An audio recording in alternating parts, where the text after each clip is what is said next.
We live in a world that constantly tells us to believe in ourselves, to celebrate our strength, to chase recognition, and to build a name. But scripture tells us something radically different. Let him who boasts boast in the Lord. So, why is it that our hearts crave glory so deeply? And why does God consistently choose the weak, the humble, and the overlooked? Every human being longs for glory. We want to be seen. We want to matter. We want our lives to mean something. This desire itself isn't evil. It was placed in us by God for His glory. But sin twisted it. Instead of reflecting God's glory, we try to replace it with our own. We boast in our intelligence, our success, our righteousness, our strength. And yet, the more we exalt ourselves, the emptier we become. Because glory was never meant to terminate on us, it was meant to flow through us.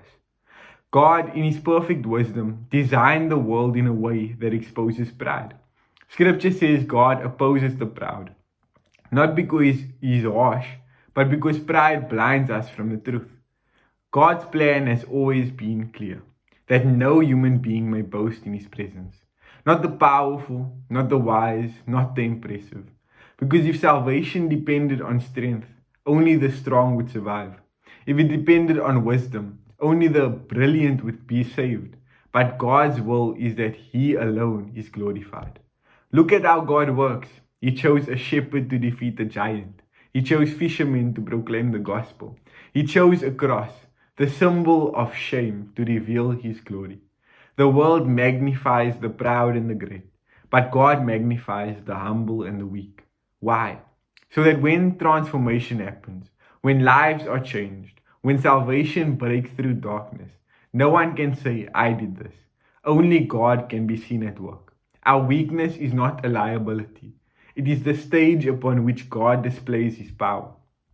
This is why salvation is by grace, not by effort, not by works, not by moral achievement.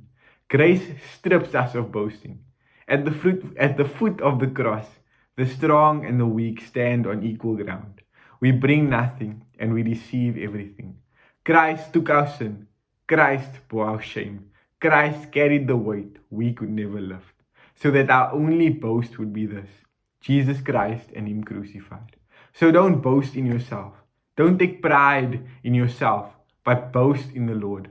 Boast in His mercy, His wisdom, His strength, His grace. Because when we decrease, He increases. And in losing our glory, we finally find the glory we were created for. To Him be all honor, power, and praise. God bless.